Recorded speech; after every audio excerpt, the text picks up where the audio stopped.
Hey guys, it's Tiny Tom Logan back with another video for you, and today we're going to be taking a look at the Antec 1900. Yes, I did just say Antec because the 1900 actually did catch my eye, and it was something that we've been talking to Antec over the last couple of months, and it was something that I asked for them to send me in. It's a very large gaming case, and the fact that it is so large just made me think this thing is going to be absolutely brimming with options of stuff that we can cram in there. Massive loads of water cooling, huge kit, infinite amounts of stuff that we can move, change, move where we want, and it just seemed the ideal type of thing. For me, it was like, this is going to be a modder's dream, and this could really be Antec's kind of golden ticket back into making good products again. So that's why I specifically asked for it to be sent in. Also, what I've done is I've had another version, or another case, sent to G-Dubs, and he's one of the reviewers that works at OC3D. So he's done it, and we've also, if you click the bottom hand link, he's done a normal written review on the OC3D website as well. So you can go there, you can see loads more pictures, all the text. So it's essentially been reviewed by two of us. So what we're going to do, I'm going to run through the video side of things now. Me and Gary have already compared notes, and we do think exactly the same things about this case as well. So we're going to run through this. We've got the video. If you want to go and see pictures and all the specs and all that type of stuff, you can go and see the written review. You can also go and see Gary's done practically written and like an essay on this thing. He's done an immense amount of writing for it. But I'm going to now move on, and we'll run through the video side of things for you. Okay then everyone, so we'll start at the front and at the top as we always do. And on the left hand side we've got a power button and a reset button, two USB 2s, your front panel audio, so you've got your microphone and your headphone, and then four USB 3s. You can see that we've got a nice red detailing around the outside of the case. There is actually a version of this that's available where that's green as well, so you can obviously, if you really want to kind of think about it, you can have a sort of an AMD themed rig or an Nvidia themed rig as well. We don't very often get to see green detailing in the case, so that will please a lot of the green boys out there. I can think of a few off the top of my head straight away that would like that feature. Anyway, we've got three optical bays, just plastic normal covers, and then the rest of the front of the case is actually quite plain. Now we've got it on the fleece today, which we'll get to that in a little bit, but the only other thing really to point out on the front is this whole section is fixed, it's not removable at all. You've got an embellished kind of Antec recessed into the plastic there, and you've got a little bit more kind of like designy type aspect at the bottom. So I'm going to stop the camera, move the case, and we'll move on. Okay then, so around the back we do have little fan controllers here. They're tiny little switches that you pretty much have to get in there with your nails to use. They're not the type of things that you can particularly reliably do without having to concentrate. You couldn't put your hand around the back of the case and do it, let's put it that way. Rear fan, 120mm, no 140mm option whatsoever. You can see that we've got some ventilation down the side of this area of the case here, although there's no real active airflow or anything back there, and obviously you've not really got any heat points or anything kind of that's going to move the air up that way. I think I'd probably prefer if that was just plain, really, because it doesn't really serve any purpose. Anyway, if we move down, we can see we've got 1, 2, 3, 4, 5, 6, 7, 8, 9 expansion bays. So we've got the normal 7 plus 2. We've got some water cooling grommets to pass water cooling hoses out. Power supply mount here, and you can turn it either way around if you want, but also at the bottom we have another blanked off power supply bay. Also at the back of the case. Now I do want to kind of show you that we've got switches for the back, and you push those in. It's very Corsair style switches, and then we've got one on the other side as well.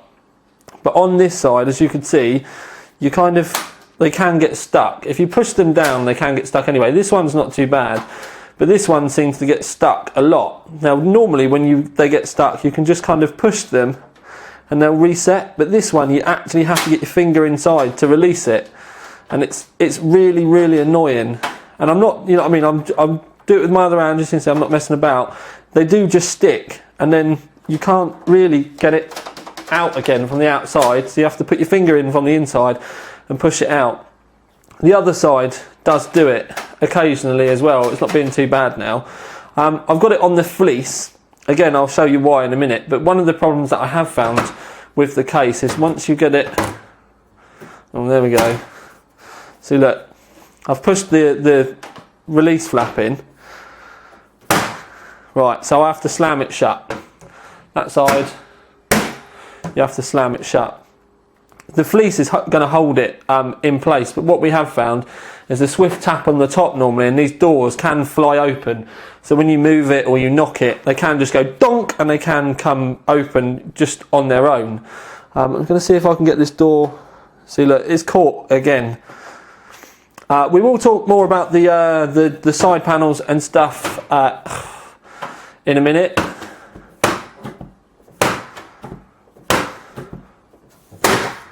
There we go, that's how you shut the door. And now look, right, I'm just going to make sure that you can see all this. Right, so we've pushed the hinge out, so it's out.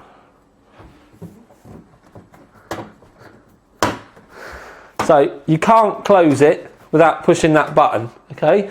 So go to close it, it won't close. So we push the button in so that we can release it and we can close the door, but then the button's now locked in place. So it won't close, so we have to push the button back out, which then means we can't close the door. So we push the button in, go to close the door, but we can't because the button's in, so we have to release it, which then means we can't close the door. So we push the button in, try and close the thing, but we can't because the latch is in the wrong place. So we release the thing so it will go in the wrong place, but then we can't close it because the latch is in the wrong way. So the only way to close the door is to smash it. Awesome, awesome build quality there. And like I said, you can give them a smash on the roof and both of these will just go donk. And it really is just unbelievably frustrating. But we'll move up to the top, because on the top there's two screws here, which that's the way to be able to remove the roof panel. And then when we remove the roof panel, it gets released. So I'm just going to double check what you guys can see. So when we remove the roof, that is our roof panel. It's I'm just trying to make sure I'm keeping you in shot. Very simple mesh design. It is an all plastic roof. It's really not complicated. It's also incredibly flexible. So if I just hold on to one edge, you can see how much this is flexing. So it's not very rigid at all. Let me see if I can zoom out. Am I zoomed out? Yeah, I'm fully zoomed out. But it's really not very rigid. And also, when you consider how big this roof is, I think they could have probably used maybe a nicer mesh or more mesh, really. But that goes on the roof like that. Now what we're going to do is I'm going to shift the case quickly so I can show you what's under the roof. Okay, so under the roof, we slide it off, and it's actually, you know, there's not, we've got this raised panel here, which is where your fans go. There's some dust filters that come with it in case you have it running in intake. Obviously, if you're running an exhaust, you don't really need dust filters on it, but I can't help but feel you've got 220mm fans here. I mean, if you look at how much space we've got at the back, how much space we've got at the front, could easily have got a 360mm mount up there. Now I know Antec don't make any 360mm coolers. This has blatantly been designed around the 1250. But the problem is with this, is it's kind of restricting for everybody else. With a case this size, they only have a 240 mount in the roof in this day and age is just ridiculously restrictive. I think the option of an extra one would be brilliant. But again, as you'll see when we start to talk into the conclusion, these are all things I can see people wanting to add on. But I want to save my thoughts on that type of thing till the end. Now, I kept saying that we were on the fleece for a reason. I'm just going to spin the case round and I'll show you why. Spin the fleece around as well. Right, so you can see the bottom there. Now, Problem is there's only 1 foot on at the moment. It's because all the others have come off. They're not screwed in, they're just rubber, and then there's little stuck mounts. But the problem is, as soon as you move it on your case, if you don't pick it up, then they pull off. Because there's only like a little nipple in the middle holding it in place, and then some really, the only way I can explain it is shit glue. So those 3 have all come off on their own. I'm not going to sort of like, this one's is still relatively, you know, quite well on there. I could probably pull it off if I wanted to, but these have all come off generically. You can also see in the bottom, there's no dust filters or fan mounts or anything like that. There is a dust filter for a power supply, which again we'll get to in a moment. But that's it really with the bottom. And that's also why we've got it on the fleece, so that we could move it around, and it also takes the wibble wobble out of the case a little bit more. One thing I will say as well, for anyone out there who's got a light coloured desk, like the desk we used to have in this office, these rubber feet are like crayons on the desk, and they leave black rubber marks everywhere. So you'll be, if you move your case a lot, or you know, even when you put it in place, you'll be finding yourself going around cleaning all the rubber off afterwards. That's if it doesn't mark your desk permanently anyway. But what I'm going to do now is I'm going to stand the case back up again, and then we're going to look at the next thing. So then peeps, first look at the side of the case. Now I've left the plastic wrap on the window, which I'll explain to you in a sec, but it is a nice big window. You can just about see the top of the power supply in the bottom, and most of your motherboard as well, so it's a nice big window. Plain design, that really doesn't matter. I've left the plastic wrap on though, because it's kind of holding the window in at the moment. Now what I'm going to do is I'm just going to take the side panel off. Now generally when you case manufacturers put windows in, they don't do it in the modest fashion, and that's have a window and then a bit of acrylic. What I'm going to do is I'm just going to take this off. But what Antec have done, if you have a look up here, because this is the loose section, okay, it's one big bit of probably 2 or 3 mil acrylic, and then this has got like a black vinyl type thing over the top. So you can see the window underneath. Now I'm going to pull the window off the other side. It's a nice window, but the thing is, this is the type of thing that a modder would do at home. And the problem is the glue that they've used isn't that great. And I'm not going to try and take it off, but this corner come off when we were building it. We didn't lean on it or anything like that. It's just we picked the case up, put it on the side, and this area just wasn't stuck very well. Now, there's pluses and bonuses to this, because it's, you know, it's thin, there's a nice big window. It does help give a bit of rigidity to the window, which would to the side panel, which without this plastic in would flex so badly. Other positive about this is it's that easy to remove. If you wanted to change it for your own coloured acrylic, you could smoked acrylic, take it off to put your own designs and stuff on there, all really easy.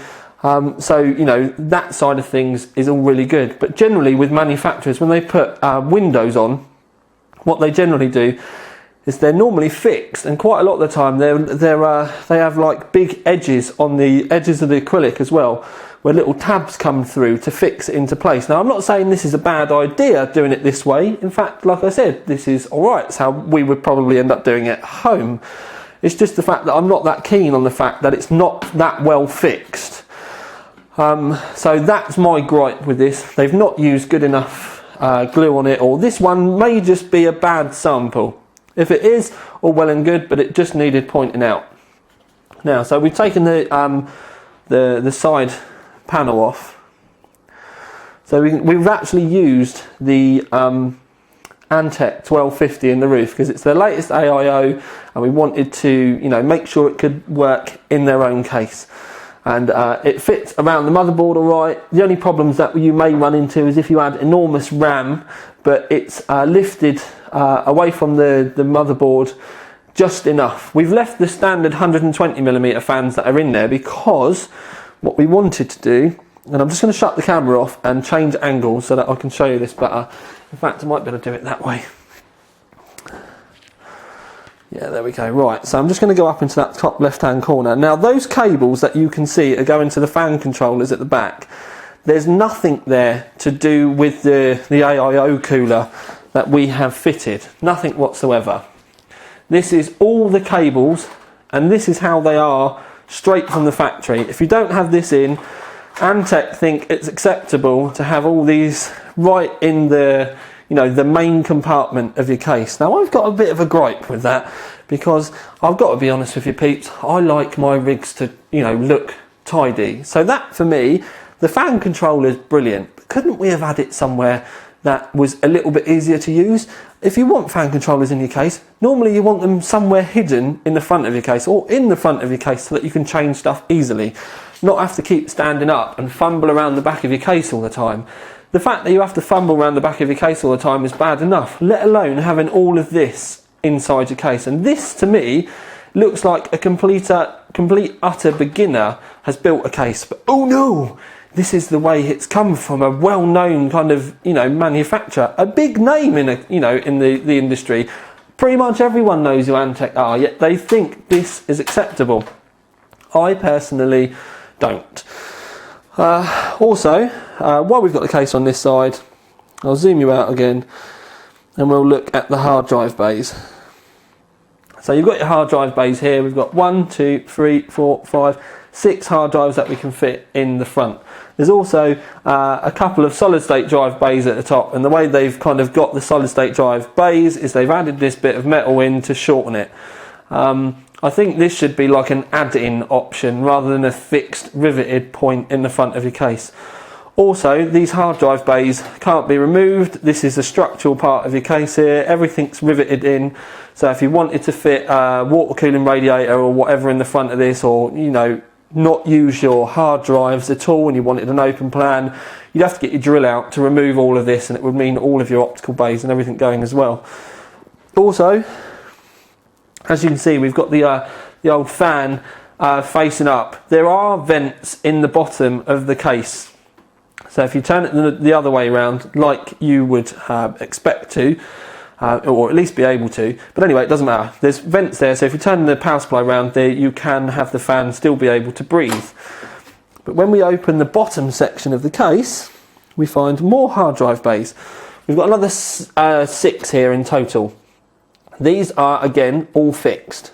There's a 120mm fan that does blow in the front, but there's no way for the air to get out.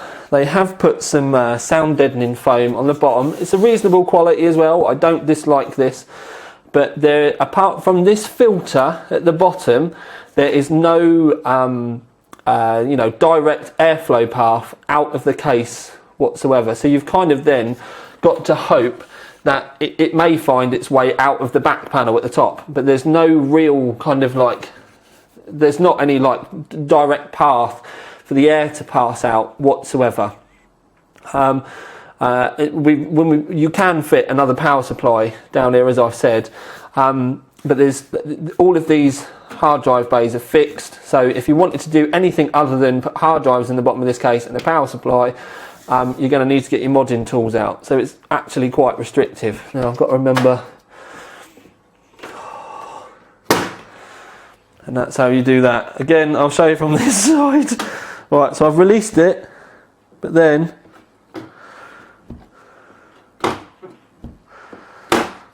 okay, so then we fix the button at the back, and then you can see it won't go. I'm not slamming it, but then you do have to give it a good, you know, proper push. And the problem with that is the edges of our latches are starting to get damaged already. So over the course of owning this for a little bit and opening that up a few times, it's probably not going to last that long. Anyway, what I'm going to do, turn the camera off, move the case around, and we'll have a look from the back panel. Okay then peeps, so we've got the back panel off. We've got a lovely wide open CPU cutout here. You shouldn't have any problems with fitting back plates and stuff there. You can see that these are all of our cables for the 1250 in the roof. So we've kept all of our stuff nice and tidy, and that's just to kind of explain very clearly that the cables on the other side that you saw all spewing out are the standard case cables. We've also, the grommeting and stuff in the back of the case is really nice. They can pull through quite easily, but they're a good quality. There's lots of mounting points. You can cable tidy back here quite easily. You've got a good 25mm of clearance. There's you don't really have any problems with fitting your system, let's put it that way. There's also a lot of room behind your hard drives here if you're going to use your hard drives. And if we open the bottom section, as you can see, we've got some cables and stuff down there. There's lots of room behind your bays down there as well. So as far as cable tidying, I said in the bottom, you've got lots of room down here for your cables and your everything. So basically you can do that. There's loads of that. But just moving the camera, unless you use the internal in the bottom of the floor, there's on the other side, there is a cable grommet. If you have a power supply in the bottom, the only other way to pass cables up through is this. There's a hole here. In fact, I'm going to take the camera off to show you because I can't get the tripod in enough. There's that cable grommet there, and that's really the only other way to get cables up from the bottom. But, you know, putting you on so you don't get seasick, you know where it is now. That's there. Not, you know, there isn't one at this end. There's nothing, if you wanted to use the bottom for your power supply and then pass all your cables up through, there's no kind of direct route up here for your 8-pin. So if your power supply was in the bottom, you'd want to pass your 8-pin straight up and have it going in here. Well, you can't. You have to go, and it's, you know, a ridiculously long way and go up. But also the problem with that being the only real way to get your, or the closest way I should say, to get your power supply cables up, if you run it in the bottom, is that grommet isn't that big. So once you've got your 24-pin and your 8-pin through, you're going to struggle to get all of the other ones up. Now, because I'm trying not to be completely negative about this, if you did use it with your power supply in the bottom and you've got extensions, and I really am looking for ways to try and make this sound good now. If you had your power supply in the bottom, obviously extensions add more cables in. So if you had your power supply in the bottom, you'd still end up with your cables up to about this sort of height, but then you could use your cable extensions, and all you know, you wouldn't have too much bulk here, and you would only see your cable extensions on the inside because your power supply would be in the bottom and it would be hidden. So, you know, there is that to it. There are plenty of, you know, stuff there. Around the back of the case is alright. We've not really got any issues apart from the lack of grommeting, really. I still say that we need at least another one of these grommet things over here, and I'd probably want them to be a bit fatter as well. But that's really it. And that button works properly. Look, woohoo! Oh, please close. We're filming. Thank you. I'm sure that was the one that we could hit and it would undo. But anyway, decided not to do it today because it's on the fleece. But that's pretty much it for the back panel. What we're going to do is we're going to spin it round now, and we're going to move on to a conclusion because we have been here forever. Okay then peeps, so we are at the conclusion. Now I've showed you a lot of bits on the case. But what I've specifically done is I've not tried to put my thoughts on certain features or lack of features in the bulk of the review, and I've just left that section of me pointing stuff out. If stuff has been faulty, not working properly, or stuff that I thought should have been there, I've kind of gone into that. But I wanted to save most of my thoughts for this case for the conclusion. So we always start with an award, and to be fair, you know, with all of our normal rewards, we decided not to give the Antec one, but we've kind of, we are trying to put a little bit of fun on this, but at the same time we want things to still be serious enough that, you know what I mean. But we're going to give it our latest award, which is the OC3D Grumpy Cat Award. Yeah. Now, the 1900, it's fucking huge. Point blank at the beginning as well. Price, £229. We'll come back to the price at the end. Now, really, what you get for your 229 quid is the option of putting a 240mm AIO in the roof or a couple of 120mm fans as an intake or an exhaust, either way. You get two fans in the upper section blowing in and one fan in the bottom section blowing in. There is no airflow in that bottom section. There's no direct path for the air to get out. So it's either going to stay there as like a positive pressure and eventually find its way out the PSU kind of port in the bottom, or it's just, you know, it's not going to be there at all. Now with mechanical hard drives, I don't think that you personally need a lot of active airflow anyway. In my home server, I've got 8 hard drives right on top of each other. They do have two 120mm fans in the front, but they don't really blow much over them. They don't particularly get hot. That thing's on 24/7. So this type of thing I don't see as being too much of an issue. But the fan is still there, and the fan doesn't really have anywhere to push any airflow. So if you were going to be considering this as like a server build case, or you do have an obscene amount of hard drives and you have to have them in your main rig, fair enough. But you know, there isn't really anywhere for this heat to go. It's just going to end up heating all of the metal and everything up. And I know many of you like to have a bit of active airflow over your hard drives. I mean, my server does, but there's not a massive amount of it. But at the same time, it's not just in an enclosed box with nowhere for it to go. None of these hard drive bays either are modular. You can't take them out. They're just there. And in this lower section, when you've already got 6 hard drives at the top, seems a bit wasted. There seems to be a move nowadays where you can have more than one system running in one case. And I personally think this lower section could have been perfect to have smashed an ITX board in. So you could have had another completely standalone case in the bottom, which, let's face it, this could have been your super low power ITX rig for doing your surfing or your homework and shit like that. And you could have had a massive, and let's face it, there's enough room up here, you could have had a massive SLI bloody water cooled system in the roof, but they've not allowed you to do it. And water cooling, it is a bit of a bugbear. The first time, because Antec know my thoughts on this, the first time I said to them about it, we don't really like this case, they were like, all right, it's water cooling. But it's more the fact that there's enough room in this case for you to have easily got a 360 in the roof and a 240 in the front, minimum.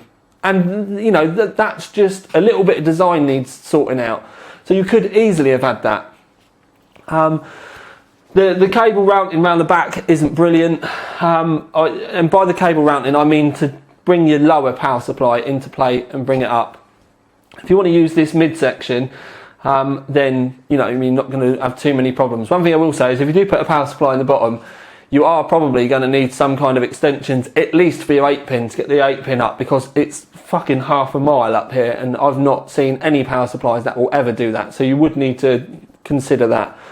Also, with the fan controllers in the back, very badly implemented. The fact that they're just nailed there, they're not easy to use without actually getting your head round you. It's not something that you can just do with your fingers. I think the switches need to be made a lot bigger. And if you're going to keep it up in the top, at least put some fucking effort into making the cables a bit tidy and sending them down the back or something. That bird's nest that the case come with is just unacceptable. It's fucking terry bad. It screams noob. It screams someone that doesn't know what they're doing. It's not what we would expect from a mainstream manufacturer wanting to sell us a product for 229 quid.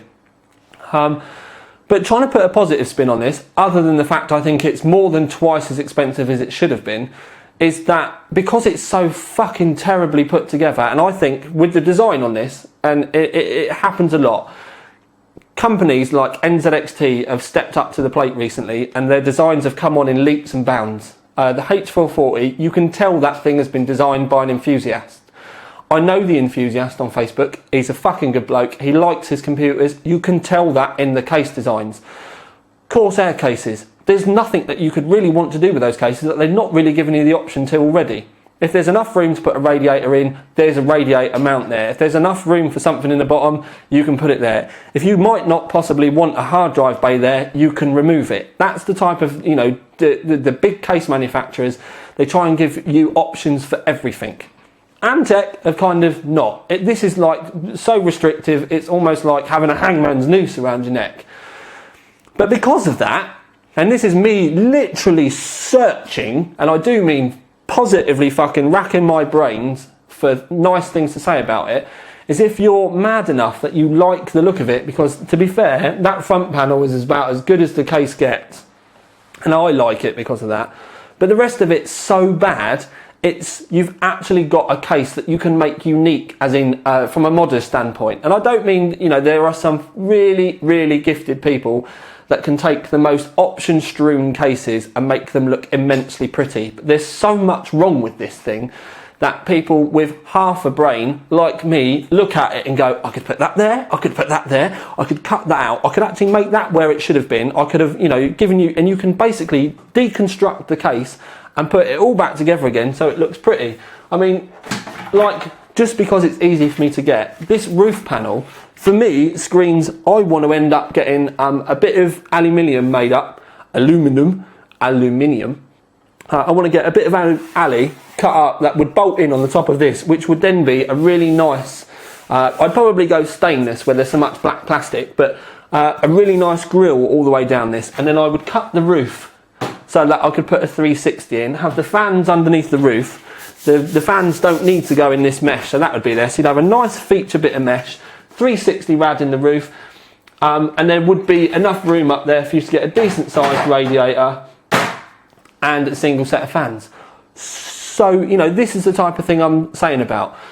In the lower section, if you wanted to put all your hard drives down there and keep it kind of, you know, concealed, you could do. I'd just put a bit of mesh at the back and not have a power supply down there. Radiator in the front maybe. Do you know what I mean? There's loads of little things like this that you can kind of look at and you think, they should have done this, they should have done that, you should have done this. And that's where a model will step in and kind of perfect the design, you know, to suit their needs. But I think for the way that the mass market's going, the case manufacturers need to deliver as many options for as many people as possible to make a successful product. And I personally think that this case is one of the cases where someone's going to buy it because they see Antec and they think it's going to be great. And they're going to base the fact that it's a huge name on their purchase, and they're going to put faith in buying a decent product. Those people may not see this review, they may not go around looking for other reviews, because I've just realised that there's not very many of them, and there's a bloody good reason for it.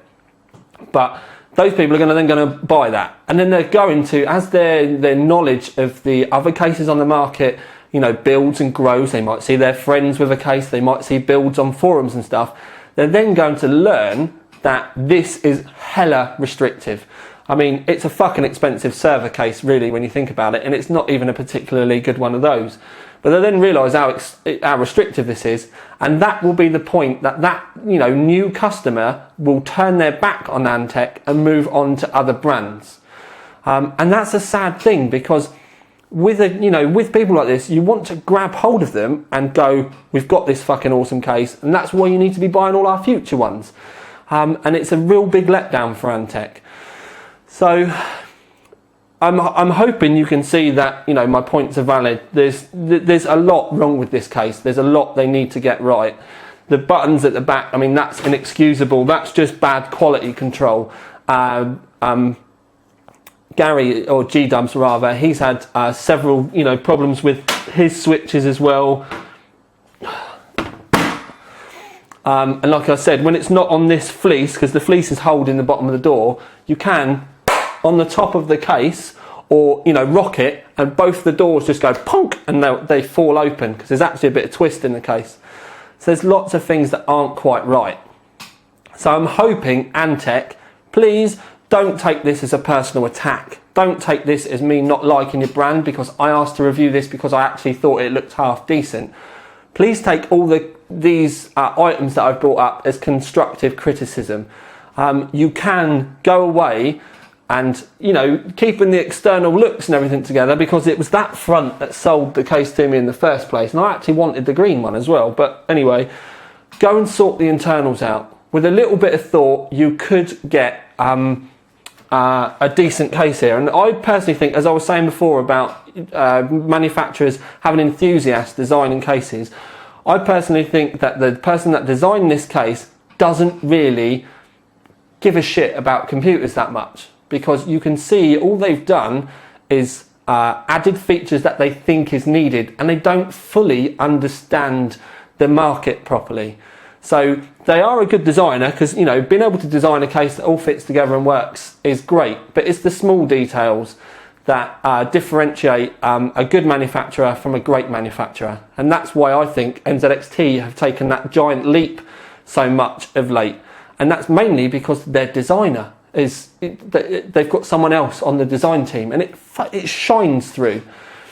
Corsair have always had Uncle George on the design team, and obviously their cases they're always progressing and following forward. But I would say that NZXT and Corsair, case-wise at the market, are probably the best people on the planet making cases. But that makes things incredibly difficult for a huge company like Antec, because it means it shows up the flaws in their designs. So whoever the Chinese guy was that designed this, locked in his kind of tiny office that, you know what I mean, doesn't use hardcore computers, what you need to do is let that poor bloke have a holiday, and then you need to go and listen to some of the people that actually buy these things. And don't talk to the people that are their first product buyers. Go and talk to people that have had 4 or 5 computer cases and see what they want. Also, then get someone that knows how to design these things and try and make sure that all of the points that the people pulled out that they wanted, see if you can get them all into the case. And then you might start to catch up with the other big manufacturers that are around at the moment, which, to be fair, Antec are showing you up. Now, I would hazard a guess that I'm probably not going to get sent anything from Antec again for a while. And if that's the way they want to play it, then, you know what I mean, so be it. I actually didn't want to make this review. I really didn't, because when I say something negative about a product, generally the shit hits the fan, and it's more work than I can really be arsed with. So I would like to kind of say, please take this as some positive, constructive criticism. The fact that I've, you know, essentially done what your focus groups or whoever, your designer, this should have got sorted out before it even went to tooling samples. So I've done all that kind of hard worky shit for you. Please take those things on the chin and try and integrate them into your next lot of designs. Please, for the love of God, give me something I can say some nice things about, and I will do. I really will do. As you could see, I've tried to kind of point out that a modder can do a lot with this case, and there are a few things with it that, you know, are relatively good, but it's not a complete package. There's too much negative or letdown to really outweigh any, you know, with the minimal positives. So that's why we gave it the Grumpy Cat Award, because it made me feel grumpy. It was like a letdown product, really. But I'm not going to ramble, rave, anything anymore. They're my thoughts. We'll see what happens in the comments, and as the video starts to get passed around, we'll also see what my Skype's like when it finally gets watched. But anyway, this is my review of the Antec 1900, which we adorned with the Grumpy Cat Award, because that's the way it really made us feel. And to be fair, we didn't particularly want to do anything with this product. We'd rather have not done. But it's one of those ones where every now and then you kind of have to chuck something in like this so that you can see that this type of shit does get made. And it's normally the videos that I don't want to make. I just don't bother generally. So everyone out there that's always saying, oh, it's always gold awards. Well, this one got a Grumpy Cat Award. But anyway, I'm going to love you and leave you. This is Tiny Tom Logan with another video for you. Out. Ding.